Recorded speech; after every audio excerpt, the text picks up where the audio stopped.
Clip 1। বিসমিল্লাহির রহমানির রহিম। আসসালামু আলাইকুম। পল্লবী মহিলা ডিগ্রি কলেজের অনলাইন ক্লাসে তোমাদের সবাইকে স্বাগত। আমি মাহানাজ আক্তার, প্রভাষক, বাংলা। যৌতুক প্রথা বর্তমানে এক ভয়াবহ রূপ পরিগ্রহ করেছে। এর শিকড় সমাজের গভীরে ছড়িয়ে পড়েছে, যার কারণে প্রতিনিয়ত অনেক নারীকে নির্যাতিত হতে হচ্ছে, বেছে নিতে হচ্ছে আত্মহননের পথ। তবে এর বিরুদ্ধে যে প্রতিবাদ ও প্রতিরোধ গড়ে উঠেছে সেটি কিন্তু আশার বার্তাই দেয়। এরকমই একটি বিষয় নিয়ে তোমাদের বাংলা প্রথম পত্রে একটি ছোট গল্প রয়েছে। হ্যাঁ, এতক্ষণে তোমরা বুঝতে পেরেছ আমি কোন গল্পটির কথা বলতে চাচ্ছি। রবীন্দ্রনাথ ঠাকুরের অপরিচিতা গল্পের কথা নিয়ে আজকে আমরা আলোচনা করতে যাচ্ছি।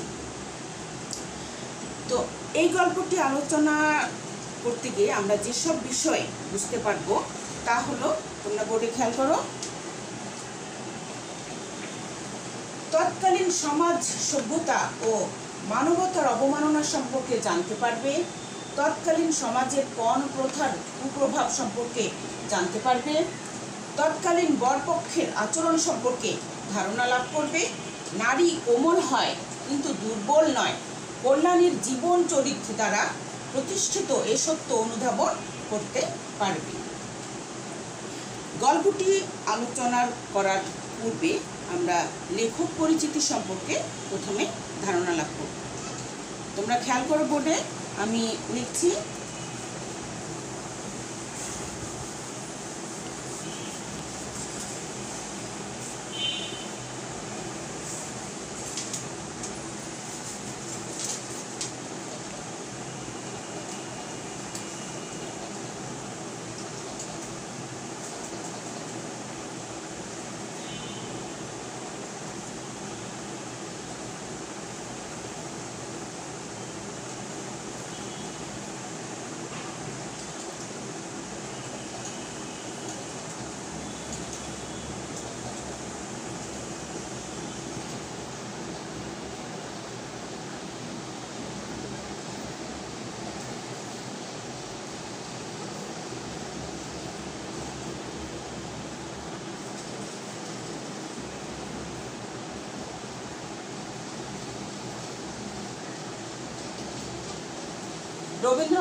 রবীন্দ্রনাথ ঠাকুর জন্ম 1268 বঙ্গাব্দ 25শে বৈশাখ, মৃত্যু 1348 বঙ্গাব্দ 22 শ্রাবণ। প্রথম ছোট গল্প ভিখারিনী।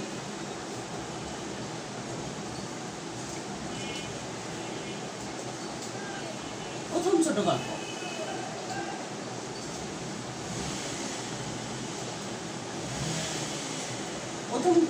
ভিখারিনী। শেষ ছোট গল্প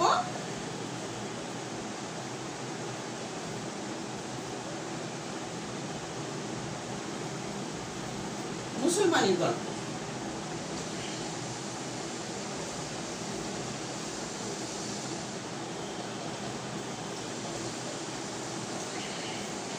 রবীন্দ্রনাথ ঠাকুরকে ছোট গল্পের জনক বলা হয়। সার্থক ছোট গল্পের জনক রবীন্দ্রনাথ ঠাকুর। তাহলে দেখো এখানে ছোট গল্পের জনক।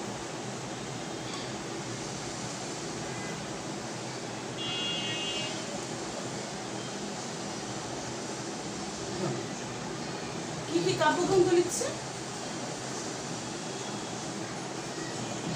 কাব্যগ্রন্থ সমূহ তোমার সোনার তরী,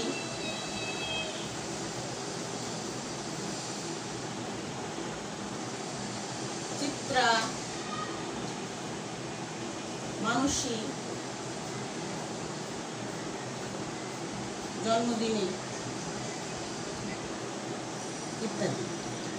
উপন্যাস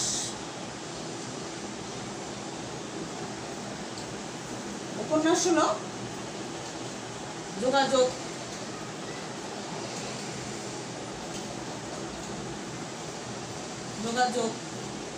দুই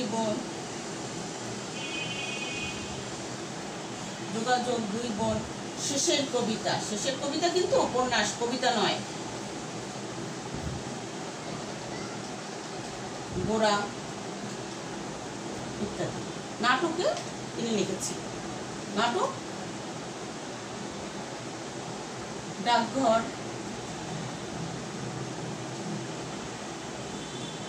রক্তকরবী,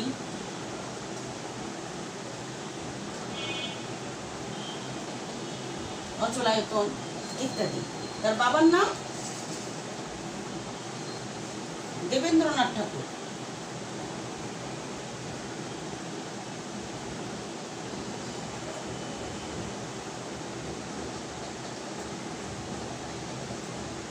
মাতা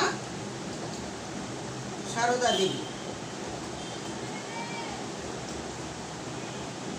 তাহলে এই পদ্ধতিটাকে বলা হয় মাইন্ড ম্যাপিং পদ্ধতি, অর্থাৎ মনের মধ্যে গেঁথে যাবে এই ছকটা যদি তুমি এইভাবে লেখক পরিচিতিটা মনে রাখো। হ্যাঁ, তাহলে এখান থেকে কিন্তু তোমাদের নৈবেত্তিক প্রশ্ন অনেকগুলো আসে। তোমরা ভালো করে খেয়াল করো যে রবীন্দ্রনাথ ঠাকুর অপরিচিত গল্পের লেখক।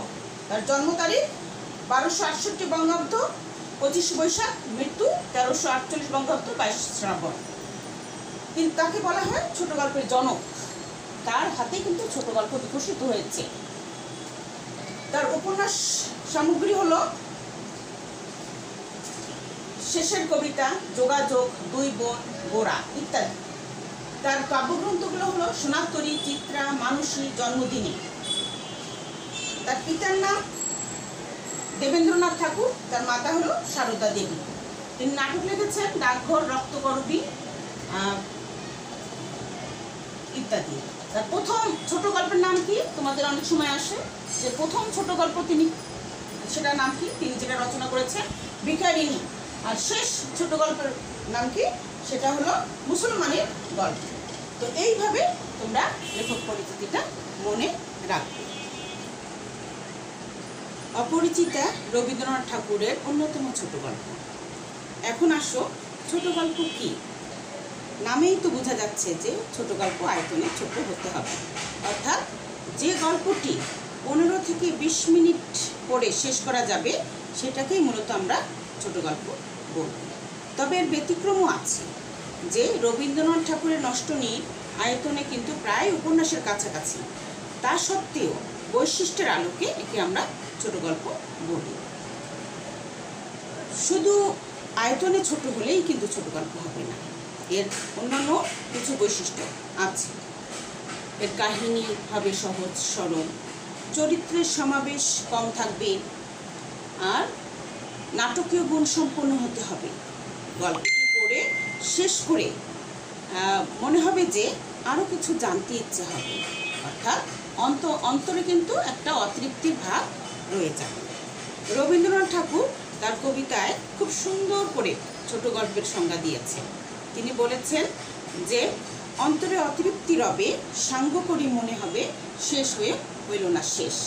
অর্থাৎ ছোট গল্প পড়ে শেষ করেও আমাদের আরও কিছু জানতে ইচ্ছে করবে, অর্থাৎ অন্তরে কিন্তু আমাদের অতৃপ্তির ভাব রয়ে যাবে। তোমরা রবীন্দ্রনাথ ঠাকুরের হৈমন্তী গল্পটি পড়েছ কিনা? হৈমন্তী গল্পের প্রধান চরিত্র হলো অপু। গল্পের শেষ অংশে কি বলেছে? যে শুনিতেছি মা পাত্রী সন্ধান করিতেছে, হয়তোবা একদিন মার কথা অগ্রাহ্য করতে পারবো না, এই বলে কিন্তু গল্পটি শেষ করা হয়েছে। কিন্তু আমরা যারা শ্রোতা তাদের কিন্তু জানতে ইচ্ছে করে এরপরে অপু কি করল, সত্যি কি বিয়ে করেছে? আর যদি বা বিয়েও করে থাকে, সে কি হৈমন্তীর মতো একেও সেরকমভাবে ভালোবেসেছে? এইরকম নানান প্রশ্ন কিন্তু আমাদের জানতে ইচ্ছে করে। আর ছোট গল্পের কিন্তু অন্যতম বৈশিষ্ট্যই এই যে অন্তরে অতৃপ্তি রবে, সাঙ্গ করি মনে হবে, শেষ হয়েও হইল না শেষ। এখন আসি আমরা কিছু গুরুত্বপূর্ণ শব্দ এবং বানান। দেখো বোর্ডে তোমরা খেয়াল করো।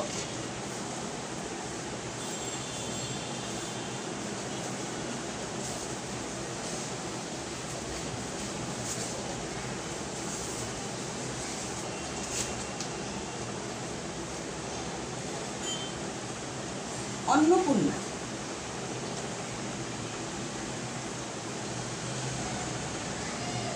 অন্নপূর্ণা অর্থ অন্নে পরিপূর্ণা, এখানে দেবী দুর্গার কথা বলা হয়েছে, দেবী দুর্গা।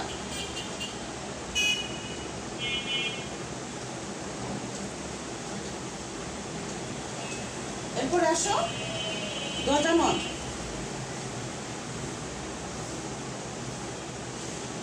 গজানন, গজ আনন যার, অর্থাৎ গণেশকে বোঝানো হয়েছে।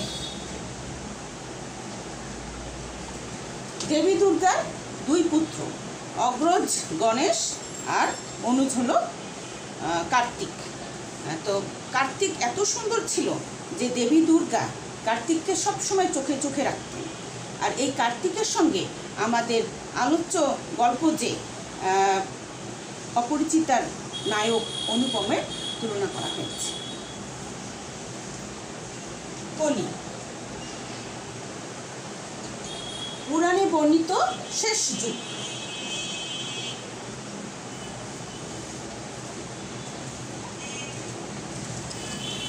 পুরাণে বর্ণিত শেষ যুগ। প্রজাপতি, প্রজাপতি হলো বিয়ের দেবতা।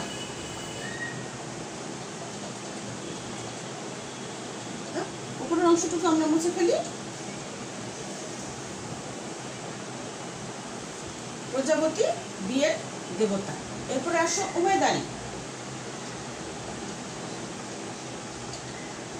উমেদারি অর্থ চাকরির জন্য ধর্ণা দেওয়া।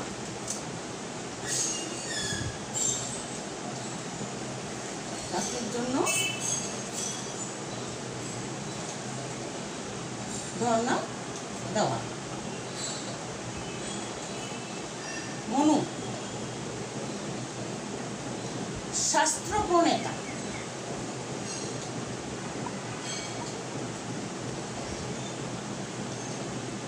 হিন্দুদের যে ধর্মগ্রন্থ সংহিতা সেগুলো যে রচয়িতা করেছেন যিনি, তাকে বলা হতে হয় মনু। পরেরটা মুছে ফেলি।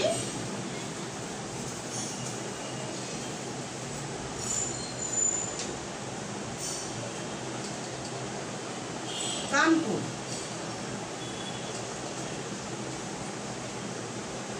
ভারতের একটি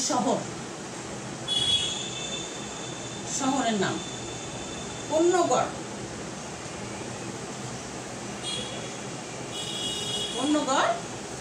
কলকাতা নিকটস্থ একটি স্থানের নাম। তো এই বানানগুলো এবং শব্দের অর্থগুলো তোমাদের জানা থাকলে গল্পটি ধরতে তোমাদের সুবিধা হবে। আমরা এখন আসি মূল গল্প।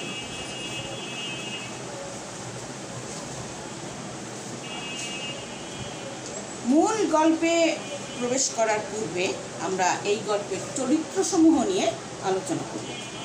তোমরা খেয়াল করো, গল্পের প্রধান চরিত্র অনুপম।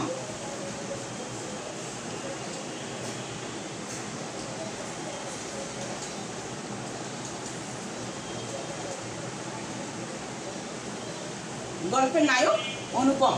অনুপমের জবানিতে গল্পটি বলা হয়েছে। তাহলে কার জবানিতে গল্পটি বলা হয়েছে? অনুপমের জবানিতে গল্পটি বলা হয়েছে।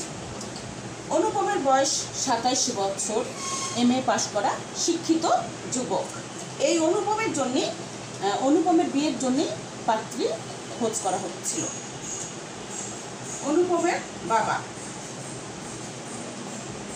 অনুপমের বাবা এককালে গরিব ছিলেন। ওকালতি করে হঠাৎ তিনি অনেক টাকা অর্জন করেন এবং ধনী হয়েছেন। কিন্তু এত টাকা যে তিনি উপার্জন করেছেন, এগুলো ভোগ করার নিমেষ মাত্র সময় পাননি। যখন তার জীবন অবসান ঘটল, তখনই তার প্রথম অবকাশ হল। অনুপমের মাতা গরিব ঘরের মেয়ে, কিন্তু হঠাৎ করে বড়লোক হওয়াতে তারা যে ধনী, একথা তিনি যেমন নিজেও ভোলেন না, অনুপমকেও ভুলতে দেননি। আর অনুপম তার একমাত্র ছেলে হওয়ায় তাকে সর্বদাই কোলে কোলে বড় করেছে।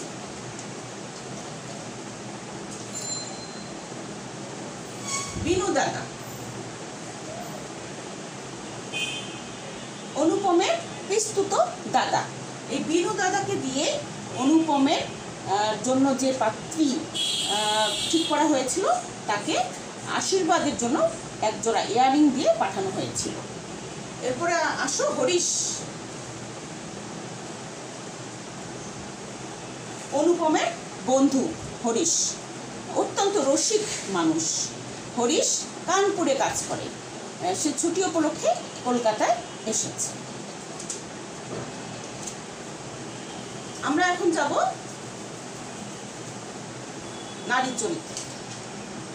গল্পের প্রধান নারী চরিত্র নাম হলো কল্যাণী।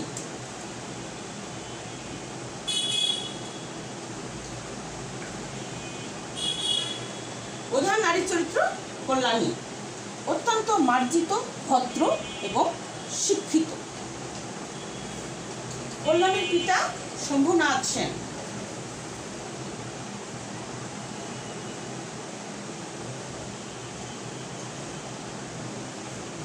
শম্ভুনাথ সেন পেশায় ডাক্তার, বয়স 40-এর কাছাকাছি। খুব কম কথা বলেন, কিন্তু যখন বলেন খুব জোরালোভাবে এবং দৃঢ়তার সঙ্গে তিনি নিজের মত প্রকাশ করেন। কল্যাণীর মাতা ছোটবেলায় মারা গিয়েছে, তার কথা এখানে তেমনভাবে নাই। আর একটা কথা, কল্যাণীর বয়স 15 বছর। সেই সময় কিন্তু বিয়ের জন্য এই বয়সটি অনেক বেশি বলা হতো। গল্পের আরেকটি অন্যতম চরিত্র হচ্ছে অনুপমের মামা। অনুপমের মামা অনুপমের থেকে 6 বছরের বড়। যেহেতু অনুপমের পিতা ছোটবেলায় মারা গিয়েছে, সে কারণে এই অনুপমের মামাই কিন্তু অনুপমের সংসারে দেখভাল করেন। তার মতামতই সব, তিনি যা বলবেন সবাই সেটা মেনে নেবে। এখন আসো আমরা মূল গল্পের ভিতরে প্রবেশ করি। অপরিচিতা গল্পটি প্রথম প্রকাশিত হয় প্রমোদ চৌধুরী সম্পাদিত মাসিক পত্রিকা সবুজ পত্র পত্রিকায়। তো এই গল্পের মধ্যে যে আমরা অনুপমের বন্ধুর চরিত্র নিয়ে আমরা দেখেছি যে বন্ধুটির নাম হলো হরিশ। হরিশ কোথায় কাজ করে? কানপুরে। সে ছুটিতে কলকাতায় এসে অনুপমের মনকে উতলা করে দিল, এই বলে যে, ও হে মেয়ে যদি বলো একটি খাসা মেয়ে আছে। হরিশ আসর জমাইতে অদ্বিতীয়, তাই সর্বত্রই তার খাতির। হরিশ এই কথাটা মামাকে বলল যে একটি মেয়ে আছে, মেয়েটি এরকম, মেয়েটি খুব ভালো, এই ধরনের কথা সে মামাকে বলে রাজি করালো। কেননা মামাই হচ্ছে অনুপমের চরিত্রের, অনুপমের পরিবারের প্রধান পরিচালক। কিন্তু বিবাহ সম্পর্কে মামার একটা বিশেষ মত ছিল যে ধনীর কন্যা তার পছন্দ নয়, গরিব ঘরের কন্যা চাই। এমন মেয়ে তাদের সংসারে আসবে যে কিনা মাথা হেট করে থাকবে। আবার এমন বিয়ে তিনি চান যিনি গরিব হবে, তার টাকা নাই, কিন্তু টাকা দিতে তিনি কিছু মাত্র কুসুর করবেন না।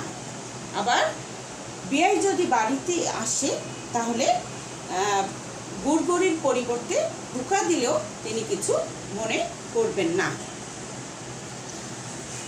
তো যাই হোক, মামা কিন্তু পাত্রীর থেকে পাত্রীর বাবার পরিচয় জানতে বেশি আগ্রহ প্রকাশ করছে। এককালে এদের বংশে লক্ষ্মীর মঙ্গল ঘট ভরা ছিল, এখন সেটা শূন্য বললেই হয়, অথচ তলায় সামান্য কিছু বাকি আছে। দেশের বংশমর্যাদা রেখে চলা সহজ নয় বলে কল্যাণীর পিতা পশ্চিমে গিয়ে বসবাস করছেন। এক মেয়ে ছাড়া তার আর কেউ নেই। সুতরাং তার পশ্চাতে লক্ষ্মীর মঙ্গল ঘরটি একেবারে উপর করে দিতে তিনি দ্বিধা করবেন না। কিন্তু মেয়ের বয়স 15, এটা শুনেই মামার মন ভার হলো। যাই হোক, হরিশের সরস রসনার গুণে মামার মন নরম হলো।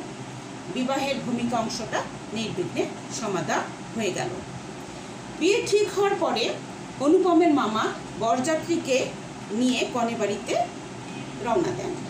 কনে বাড়ি ঢুকেই কিন্তু মামা খুশি হতে পারলেন না, কেননা সমস্ত আয়োজন মধ্যম ধরনের, যেটা কিনা মামা পছন্দ করেননি। কোনো জাঁকজমকের চিহ্ন নেই। অনুপমের মামা এত ছোট মন মানসিকতা যে তার কথাবার্তায় তিনি কোথাও ফাঁক রাখেননি। কত টাকা দিবে, কত ভরির গহনা হবে, কতটুকু সোনা হবে, সব কিছুই তিনি আগে থেকে ঠিক করে রেখেছেন। আবার এ সকল কিছু যদি কম হয়, সোনা দায়নার হিসাব নিকেশ যদি কম হয়, হ্যাঁ, কত ভরি বা কতটুকু সোনা দেওয়ার কথা সেই পরিমাণ দিল কি না, এই হিসেব নিকেশ ঠিক রাখার জন্য তিনি বাড়ির ছ্যাকরাকে সঙ্গে নিয়ে বিয়ে বাড়িতে গিয়েছেন। বিয়ে বাড়িতে গিয়ে তিনি প্রথমে কনের গা থেকে গহনা খুলে আনতে বললেন। কল্যাণের পিতা শম্ভুনাথ বাবু কিন্তু কম কথা বলেন। এ কথায় তিনি প্রথমে কিন্তু খুব অবাক হলেন। হ্যাঁ, তিনি মামাকে সেটা জিজ্ঞেস না করে তিনি অনুপমকে ডাকলেন এবং বললেন, তোমার মামা যে বলছে যে বিয়ের আগে কনের গা থেকে গহনা খুলে নিয়ে এসে পরব করতে, এ বিষয়ে তোমার কি মত? অনুপম কিন্তু কিছুই বলল না। হ্যাঁ, সে বলছে মামা যা বলবে তাই হবে, অর্থাৎ মামার মতেই তার মত, তার নিজস্ব বলে কোনো কিছুই নাই। যাই হোক, কনের পিতা অনিচ্ছা সত্ত্বেও কনের গা থেকে সমস্ত গহনা খুলে নিয়ে আসলেন। মামা তখন ছ্যাকরাকে দিয়ে প্রত্যেকটা গহনা পরীক্ষা করতে বললেন। ছ্যাকরা গহনা হাতে নিয়ে বললেন, এ গহনা আর কি পরীক্ষা করব, এ তো সেই আমলের গহনা যেটা খাদের পরিমাণ নাই বললেই চলে। হ্যাঁ, এই বলে তিনি মটর মুখ একখানা গহনা নিয়ে বেঁকিয়ে দেখলেন যে এটা বেঁকে যায়, অর্থাৎ খাঁটি সোনা, যেখানে যে সোনার মধ্যে খাদ নাই সেটা কিন্তু বেঁকে যায়। আর যে পরিমাণ সোনা দেওয়ার কথা ছিল তার চেয়ে অনেক বেশি সোনাগুলো খাঁটি এবং ওজনেও অনেক বেশি। ওই গহনাগুলোর মধ্যে একজোড়া ইয়ারিং ছিল। এইবার শম্ভুনাথ বাবু সেইটি ছ্যাকরাকে দিয়ে বললেন, এবার এইটি পরখ করে দেখো দেখি। ছ্যাকরা তখন এটা হাতে নিয়ে বলল, এ আর কি দেখবো, এটা তো বিলেতি মাল, এতে সোনার পরিমাণ নাই বললেই চলে। কল্যাণের পিতা শম্ভুনাথ বাবু তখন সেই ইয়ারিং জোড়া মামার হাতে দিয়ে বললেন, এটা বরং আপনারাই রেখে দিন। মামা তখন চিনতে পারল এই সেই ইয়ারিং জোড়া, যে ইয়ারিং জোড়া দিয়ে তারা কন্যাকে আশীর্বাদ করতে পাঠিয়েছিলেন। মামা অত্যন্ত লজ্জিত হলেন এ কথা শুনে। যাই হোক, শেষ পর্যন্ত মামা বললেন, এখন তবে বিয়ে শুরু করা যাক। শম্ভুনাথ বাবু সম্পূর্ণভাবে এ কথাকে অগ্রাহ্য করে তাদের আগে খাইয়ে দেওয়ার কথা বললেন। মামা কিন্তু বুঝতে পারছিলেন না যে ঘটনাটি কোন দিকে যাচ্ছে, কিন্তু শম্ভুনাথ বাবু খুব দৃঢ়ভাবে বললেন, আগে আপনারা খেয়ে নিন। বিয়ের আগে বিয়ের খাওয়া দাওয়া এরকম তো কোনো নিয়ম নয়। তা সত্ত্বেও বরপক্ষ কিন্তু খেয়ে নিলেন। শম্ভুনাথ বাবু খুব সুন্দর করে বরপক্ষকে খাইয়ে দাইয়ে দিলেন। খাওয়া দাওয়া শেষ করে শম্ভুনাথ বাবু মামাকে বললেন, এবার আপনারা আসতে পারেন। প্রথমে মামা ভাবছে হয়তো শম্ভুনাথ বাবু ঠাট্টা করছিলেন, কিন্তু শম্ভুনাথ বাবু বললেন, না মশাই, আমি ঠাট্টা করছি না, তবে ঠাট্টার সম্পর্কটাকে স্থায়ী করার ইচ্ছে আমার নেই। কেননা যারা ভাবতে পারেন যে মেয়ের গহনা মেয়ের পিতা নিতে পারে, এরকম সংসারে আমি আর আমার মেয়েকে পাঠাবো না। মামা শুনে তো খুব অবাক হলেন। যাই হোক, শেষ পর্যন্ত তারা সবাই সেই বিয়ের আসর থেকে খেয়ে দিয়ে সব কিছু ভেঙে চুড়ে বের হয়ে আসলেন। অত্যন্ত অপমানিত হয়ে বের হয়ে আসলেন এবং মনে মনে এটা ভাবলেন যে কোনোভাবেই যদি শম্ভুনাথ বাবুকে জব্দ করা যেত, যদি বা কল্যাণের কোনোভাবেই বিয়ে না হতো, বিয়ের জন্য যদি আবার হাতে পায়ে এসে পড়তো, কিন্তু এসব কোনো কিছু শম্ভুনাথ বাবু বা কল্যাণী কেউই করলেন না। অন্যদিকে শোনা গেল কল্যাণীর বিয়ের সম্বন্ধ এসেছিল, কিন্তু কল্যাণী পণ করেছে সে আর বিয়ে করবে না। একদিন অনুপম তার মাকে নিয়ে তীর্থে যাচ্ছিল। সেখানেই একটা মধুর কণ্ঠস্বর শুনতে পেল। যে মেয়েটি এই মধুর কণ্ঠের অধিকারী, তাকে এক সময় অনুপম দেখতে পেল, কিন্তু চিনতে পারল না। হ্যাঁ, একই গাড়িতে করে তারা যাচ্ছিল। যখন কানপুরে এসে থামলো গাড়িটি, মেয়েটি যখন নেমে যেতে চাইল, ঠিক তখনই অনুপমের মা মেয়েটিকে জিজ্ঞেস করলো যে তোমার নাম কি মা? মেয়েটি বলল আমার নাম কল্যাণী। শুনে অনুপমের মা এবং অনুপম দুজনেই চমকিয়ে উঠল। তোমার পিতার নাম শম্ভুনাথ বাবু, তিনি এখানকার ডাক্তার। তারা আরও অবাক হয়ে গেল, কেননা অনুপম কিন্তু কল্যাণীকে কখনোই দেখেননি। কল্যাণী অনুপমের কাছে অপরিচিতাই রয়ে গেল, যে কল্যাণী কিনা তার সবচেয়ে আপনজন হতে পারত। একটি মাত্র পদক্ষেপ, একটি মাত্র মুহূর্তের অপেক্ষায়। সে কারণে সেই পদক্ষেপটি দেওয়া হলো না বলে সময় মতো ঠিক জায়গায় কল্যাণী চির অপরিচিতাই রয়ে গেল। সেই মধুর কণ্ঠস্বর তার কানে যতই বাজুক না কেন, সেই কণ্ঠস্বরের যে অধিকারী, সেই মেয়েটি তার অপরিচিতাই রয়ে গেল। এর পরের ঘটনা অবশ্য অন্যরকম। এরপরে অনুপম মামার নিষেধ অমান্য করে কানপুরে গিয়ে শম্ভুনাথ বাবুর কাছে ক্ষমা চেয়েছে। বারবার বলেছে বিয়ের কথা। শম্ভুনাথ বাবুর মন নরম হয়েছে, হয়তোবা রাজিও হয়েছে, কিন্তু কল্যাণী রাজি হয়নি। কল্যাণী পণ করেছে সে আর বিয়ে করবে না। সে তার নিজের জীবনকে দেশ মাতৃকার সেবায় নিয়োজিত করেছে। যাই হোক, এরপর থেকে অনুপম কল্যাণীর কাছাকাছি থেকেছে। কাছে থেকেও কল্যাণী দূরে রয়ে গেছে, চির অপরিচিতায় রয়ে গেল অনুপমের কাছে। এই হলো তোমার গল্পের মূল ভাব। এখন আসো আমরা এই গল্প থেকে কিছু জ্ঞানমূলক প্রশ্ন নিয়ে আলোচনা করি। এই গল্পে কিন্তু অনেকগুলো জ্ঞানমূলক প্রশ্ন হতে পারে। যেমন এই গল্পের প্রধান চরিত্রের নাম কি? অনুপম। অনুপমের বয়স কত? 27 বছর। অনুপমের পিতা কি করতেন? ওকালতি করতেন। তার মা কেমন ঘরের মেয়ে ছিলেন? গরিব ঘরের মেয়ে ছিলেন। অনুপমের মামা অনুপমের থেকে কত বছরের বড়? 6 বছরের বড়। এরপরে আসো, অনুপমের বন্ধুর নাম কি? হরিশ। হরিশ কোথায় কাজ করে? কানপুরে। হরিশ লোকটি কেমন? হরিশ লোকটি অত্যন্ত রসিক প্রবণ, আসর জমাইতে সে অদ্বিতীয়। সে ছুটি উপলক্ষে কলকাতায় এসেছিল। কল্যাণীর বয়স কত ছিল? 15 বছর। কল্যাণীরা কোথায় গিয়ে বসবাস করছিল? পশ্চিমে। কন্যাকে আশীর্বাদ করার জন্য কাকে পাঠানো হয়েছিল? বিনু দাদাকে। হ্যাঁ, বিনু দাদাকে, অনুপমের পিস্তুত দাদা। বিনু দাদা সম্পর্কে তোমাদের একটু ধারণা দিই। বিনু দাদা হলো অনুপমের পিস্তুত দাদা। বিনু দাদাকে কন্যাকে আশীর্বাদ করার জন্য পাঠানো হয়েছিল একজোড়া ইয়ারিং দিয়ে। বিনু দাদার ভাষাটা কিন্তু অত্যন্ত আর্ট।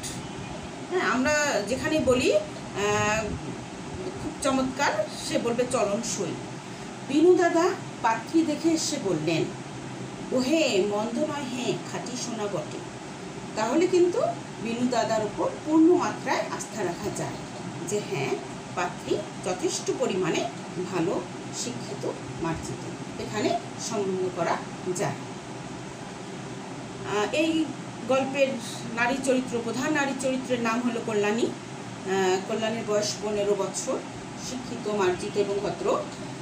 কল্যাণীর পিতার নাম শম্ভুনাথ বাবু, তার বয়স 40 বছর। মামা বিয়ে বাড়িতে গয়না মাপার জন্য কাকে নিয়ে গেলেন? ছ্যাকরাকে। এরপরে আসো, কিছু উল্লেখযোগ্য লাইন আমরা ব্যাখ্যা করি। যে ধন ও ঐশ্বর্যের দেবী, তার নাম কি? লক্ষ্মী। হ্যাঁ, ইহাদের বংশে এককালে লক্ষ্মীর মঙ্গল ঘর ভরা ছিল। অর্থাৎ লক্ষ্মী ইহাদের বংশে এককালে ছিল। লক্ষ্মীর ঘরটি হলো মঙ্গল প্রতীক। মঙ্গল ঘট হলো লক্ষ্মীর প্রতীক।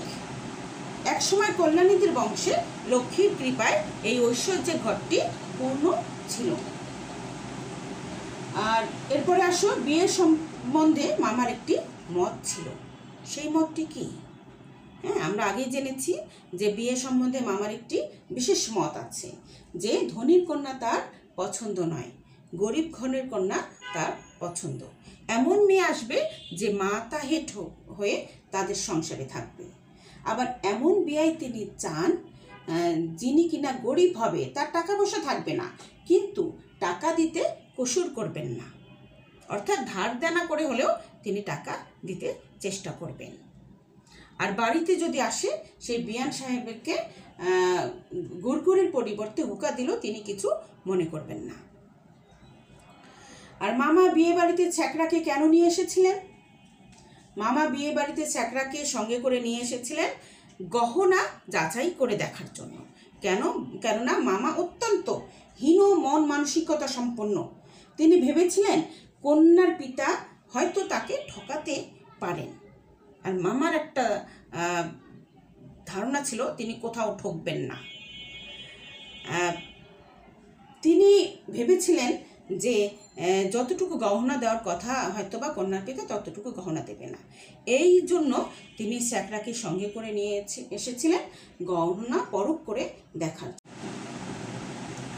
আরেকটি উল্লেখযোগ্য লাইন এখানে আছে, তোমরা খেয়াল করো, যে সে লাইনটি হলো, বাংলাদেশের মধ্যে আমি একমাত্র পুরুষ যাহাকে কন্যার বাপ বিবাহ আসর হইতে ফিরাইয়া দিয়াছে। বলতে এখানে কি বোঝানো হয়েছে? এই লাইনটি বলতে বোঝানো হয়েছে অনুপমের আক্ষেপ ও অসহায়ত্বের কথা বোঝানো হয়েছে। কেননা আমরা সচরাচর কি দেখি যে সাধারণত বিয়ের আসর থেকে বর পক্ষ বিয়ে ভেঙে দিয়ে চলে আসে, কিন্তু এখানে উল্টোটি ঘটেছে। কন্যাপক্ষ অর্থাৎ কনের পিতা শম্ভুনাথ বাবু বর পক্ষকে ফিরিয়ে দিয়েছে। তাই অনুপম আক্ষেপ করে বলেছে যে বাংলাদেশের মধ্যে আমি একমাত্র পুরুষ হয়তো যে যাকে কন্যার পিতা বিবাহ আসর হতে ফিরিয়ে দিয়েছে। এতক্ষণ এই প্রশ্নগুলো নিয়ে আমরা আলোচনা করেছি, সেগুলো তোমরা বাসায় ভালো মতো পড়বে, গল্পটি ভালো মতো পড়বে, লেখক পরিচিতি ভালো মতো পড়বে। আর কোনো রকম সমস্যা থাকলে আমাকে অবশ্যই জানাবে। সৃষ্টিকর্তার কাছে আমাদের প্রার্থনা, সৃষ্টিকর্তা যেন আমাদেরকে সুস্থ রাখেন, ভালো রাখেন। পরের অনুষ্ঠান দেখার আমন্ত্রণ জানিয়ে আজকের মতো এখানে শেষ করছি। আল্লাহ হাফেজ।